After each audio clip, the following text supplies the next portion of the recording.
If English is not your first language and you do not live in an English-speaking country, but you would like to teach English to your baby or your young child at home, this video is for you. I'm an English teacher and I also am raising a bilingual child, English-French, and my husband and I have been introducing him to Spanish as well. Today I'm going to share with you some of the things that I think we have done wrong or that we could have done better in raising a multilingual child. And I'm going to share with you the things that I think you should do right now if you have a baby or a young child to give them the best chance of success, the best chance of learning English at home before they even start kindergarten. And if you don't have a baby, but you have an older child, so maybe 2, 3 years old or older, don't worry, it's never too late to start teaching English. Listen to the techniques and the strategies in this video, and at the end of the video, I will give you something a little bit extra to help you with an older child. If your child is a baby, so a newborn, 0 years old to 12 months or maybe even 18 months, you are very lucky. You should start right now, today. The earlier that we begin with English, the better. And I'm going to tell you why. Your baby is very much still learning their first language right now. There's some interesting research actually that shows us how little babies are actually able to hear the difference between all of the different world languages. They have the ability to hear the differences between all of the different sounds of all of the different languages until I think about 12 months old. As our children grow a little bit older, they start to lose this innate, natural ability to distinguish sounds. Now, it's never too late. It's never too late to become very good at pronunciation, but when they are a little tiny baby, they have a huge advantage. And so we should use that. We should use that to start language learning, start English learning early if we can. Another huge benefit of starting English early with your baby that a lot of people don't realize is that you, as a mom or a dad, a caregiver, you are training yourself to speak English around your baby. It's a lot harder to start speaking English with your child when they're a little bit older, when you already have a pattern, a practice in place. You already have a language that you're speaking with them 100% of the time. But when you start, when your child is a baby, you don't yet have a language practice in place. And so it's easier, it's still weird. It probably will feel weird to speak English to your baby at first, but it's a lot easier to start at the beginning before you have any practice already in place. It's not a struggle for babies to learn an additional language. They don't necessarily need to put effort into it, conscious effort. We can put the effort in for them while they are little so that they do not have to struggle like we did later on with the language. This was honestly a huge motivation for me because I know how difficult it was for me to study French in school as a teenager, as a young adult. And I didn't want my son to have to struggle this much with the language. I wanted it to feel more natural for him from an early age. And that's the gift that you can give your child by surrounding them with English as much as possible from the earliest possible time, from the moment they're born, if you can. We need to surround our babies with English, creating a language-rich environment all around them, allowing their brain to make those connections long before they even say their first words. We are filling their heads with language, filling their heads with vocabulary and phrases way before they are able to speak. And one day when they are older, they are going to say, "Thank you, Mom. Thank you, Dad, for giving me this gift early on." Okay, so there are 2 major things that you're going to do with your baby every day to make this work. And I'm also going to tell you what not to do, what to avoid. All right, the first thing, singing. We are going to harness the power of song. Babies love music. You have probably already noticed this. Sing to your baby in English every day, and you have to be the one to sing. This is very important. Not a recording, not your Spotify playlist, not YouTube, but you, your voice. Your baby has been listening to your voice since the time they were in the womb, since before they were born.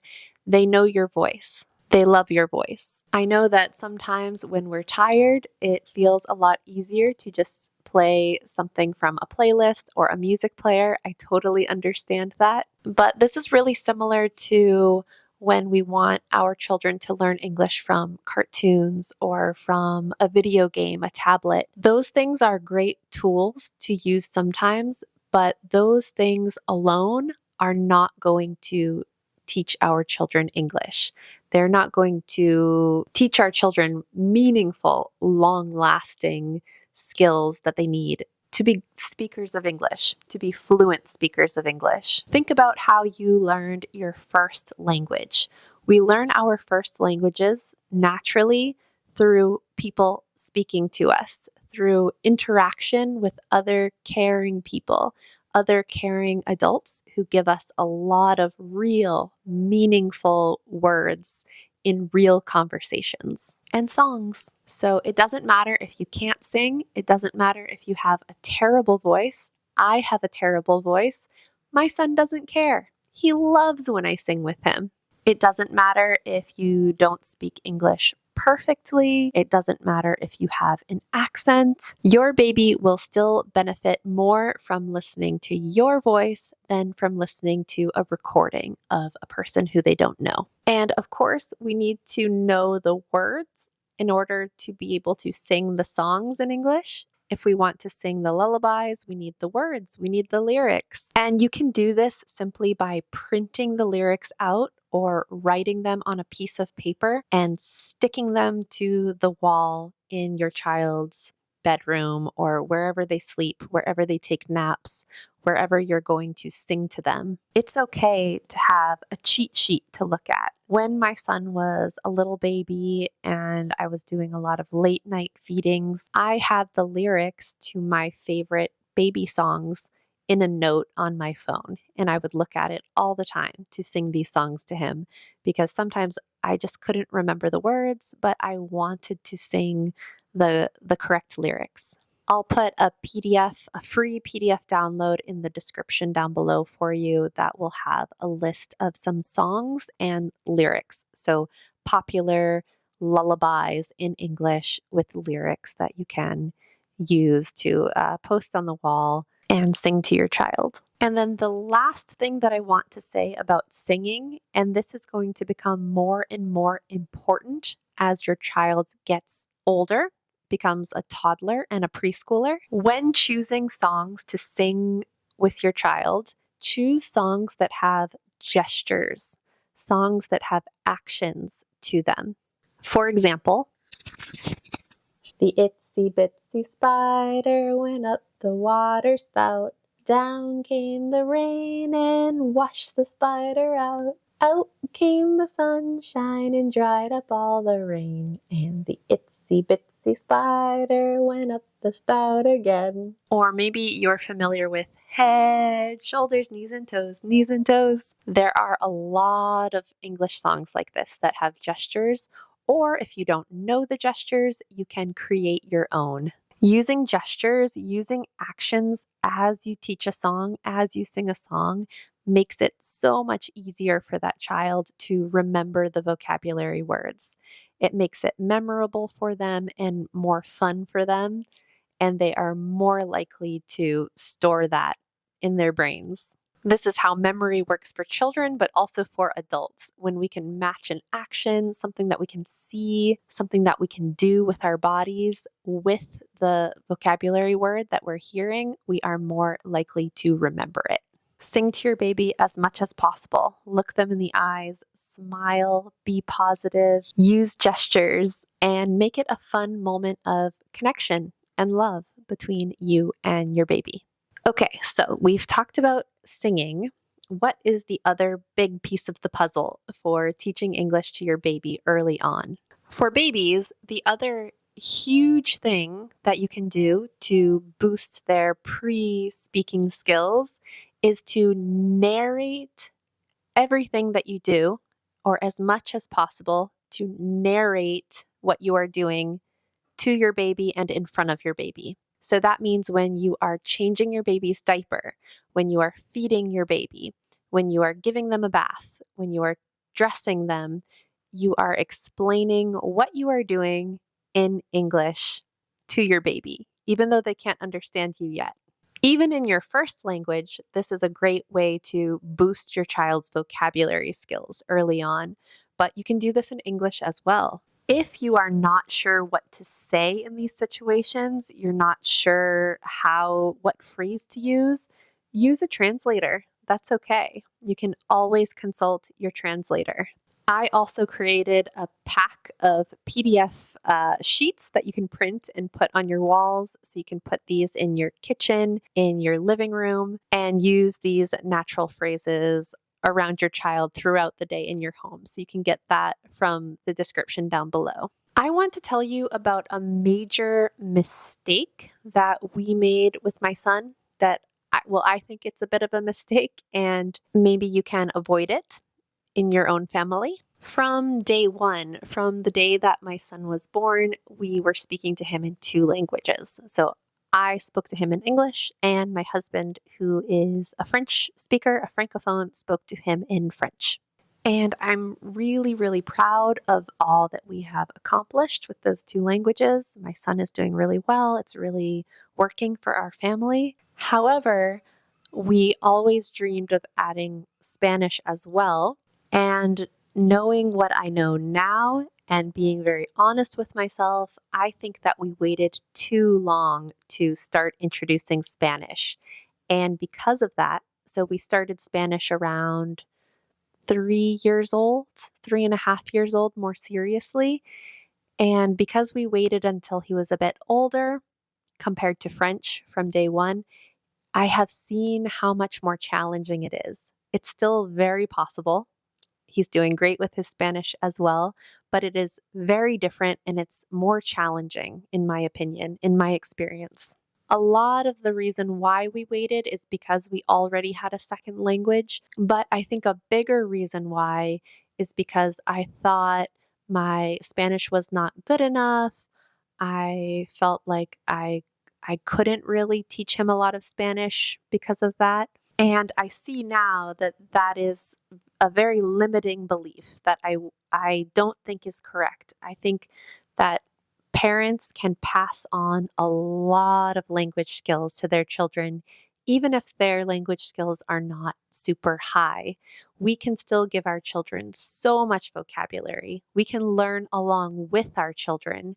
And that was my missed opportunity.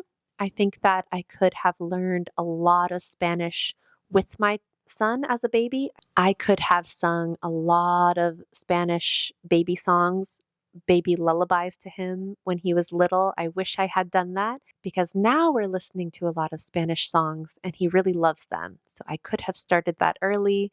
I could have done some simple narration of everyday activities, changing his diaper, all of that. And so I just want to tell you about this so that you don't wait, so that you start today, because it is possible to learn the language, to improve in the language along with your child. You don't have to wait to be perfect. If you wait, it's going to be more challenging. If your child is not a baby, if your child is a little bit older, so 2 years old or 3 or a little bit older, of course, it's not too late. My advice to you is to find some space in your day where you can start English time. And this can start very, very like just 5 minutes a day at first. And you can slowly expand this to 10 minutes, 20 minutes, 45 minutes, but start small. Make English time a time when you do a fun activity together in English, maybe just starting with one word, 2 words. It should be fun.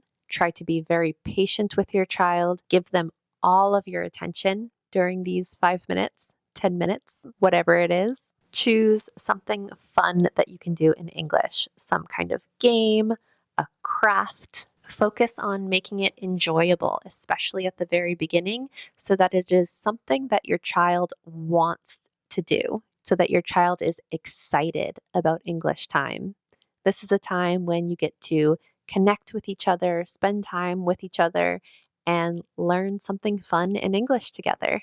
I don't recommend speaking only English to your child for most parents because it is important that you are communicating your feelings and your emotions in the language that is most comfortable to you, most comfortable for you. If you are very serious about teaching English to your baby or your child at home and improving your own English with your child, I highly recommend that you watch this 30-minute masterclass next that will give you all of the foundations for how to do this in an effective and successful way. I'll see you there. Bye.